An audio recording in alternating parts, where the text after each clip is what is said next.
In Disney's Aladdin, we all know Genie as a very lovable and goofy character that uses his magical abilities to assist whoever is currently the owner of the lamp. Now, while most of the time we see Genie as a highly charismatic comedy goldmine, we have also seen Genie be a bit of a sneak from time to time. I mean, think about the street peddler from the beginning of the film.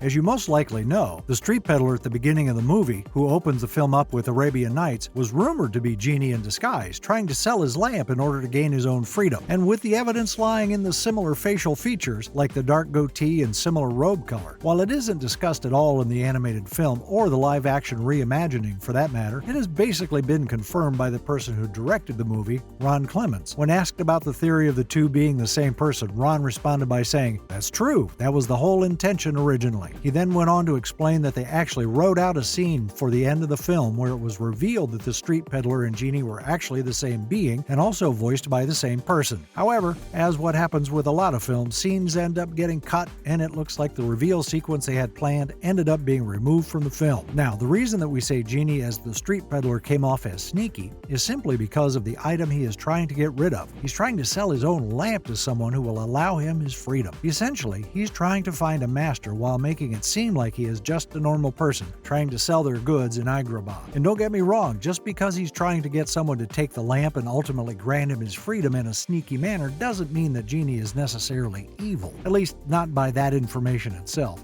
I mean, if we were all being honest, we would probably do something similar if we were in his shoes. However, what most viewers don't realize is that Genie might actually be more of a sinister liar than we think, who has more free will than he has led all of us to believe. And once you look at the facts, you may never look at this lovable character the same way again. This might be a lot to take in. How could this Genie who gave and guided Aladdin to everything he wanted be a sinister liar with free will? Well, first, let's take a look at the free will part of this theory, starting with looking at some of the things that Genie said and did in this movie. For instance, the rules that came along with the 3 wishes that he was supposed to grant to whomever he was forced to call master. The rules went as follows. According to Genie, he could not kill anyone and that he could not make anyone fall in love. But for the 3rd rule, which involved bringing someone back from the dead, he says that he would not do it, and his reasoning was, literally word for word, "It's not a pretty picture. I don't like doing it." So what does that imply? It implies that he is in fact capable of bringing somebody back from the dead,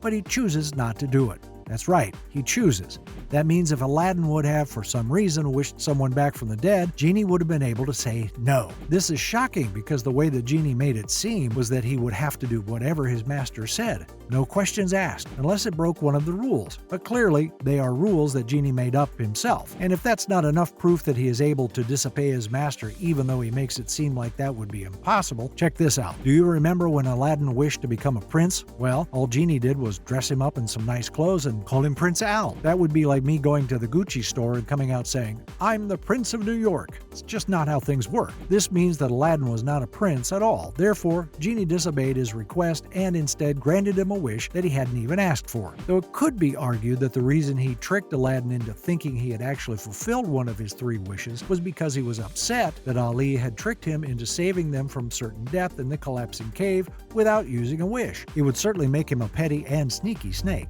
There is another explanation as to how Genie might have made Aladdin a prince after all that's actually pretty cool though. Not only that, but the theory also paves the way for the 3rd Aladdin movie in the series, Aladdin and the King of Thieves. A Redditor, Ferandria, has come up with the theory that Genie did in fact grant Aladdin's first wish all of the way and didn't trick him as some might think. They believe that he did this by somehow transforming Aladdin's father into the King of Thieves. That way Aladdin could legitimately be a prince instead of just looking like one. Now, you might think that this would contradict the main theory that we're going over, the fact that Genie might actually be eviler than he is led on, but I assure you it doesn't. You see, though Genie might have granted Aladdin's wish by making his father the King of Thieves, that position of power in the organization is ultimately what led his father to suffer quite a bit, especially at the end when we see Aladdin's father struggle with being the good guy that Aladdin wanted him to be and fulfilling his destiny of being the King of Thieves, which makes Genie seem extra sinister for the clever way that he made Aladdin a prince. Instead of hurting Aladdin directly, he potentially went after his family. Not only that, that, but he brought them back together after being estranged for their entire lives, only to make Aladdin watch as his father almost perished at the hands of the organization that he was supposed to be leading. I like the idea behind this theory a lot because it helps to set up the third film, which in my personal opinion is the best sequel film to a Disney movie, with its only close competitor being Lion King 2. That's just me though. They're all really great when it comes down to it. But when it comes down to this theory, whether you believe Genie did or did not make Aladdin a prince by making his father the king of thieves, there's no doubt that he did it in a very sneaky and sinister way. Either he made Aladdin think he was a prince simply by dressing him up, or he ruined part of Aladdin's father's life to make the wish fulfilled. If he did in fact go the king of thieves route, it shows us he had a lot of power to change a person's life to making him a king of something, meaning that if he had all of that power to make Aladdin's father king of something bad, he could have just as easily made Aladdin's father a king of something else, something good. Now, up until this point, we have covered how Genie has more free will than he lets on, and a potentially sinister deed that he committed to fulfill Aladdin's wish, which he could have totally done something different for, if you buy the King of Thieves theory or not. All of this stuff certainly has painted Genie in a darker light than we're used to, but none of it has been inherently evil, at least until now. You see, there is definitely one thing that Genie did, and if he did have free will in the situation like we believe he might have, it certainly makes him evil. I mean, Genie straight up worked for Jafar for a little while, and if he, for some reason, chose to oblige in anything that Jafar asked him to, that immediately puts him on Santa's naughty list. Also, you have to remember that the story that we, the audience, get to hear is coming from the narrator, who is none other than the Genie himself. That means that we are getting an edited version of what really happened, likely with the parts that would make Genie come off as unfavorable being omitted. And to make things even worse,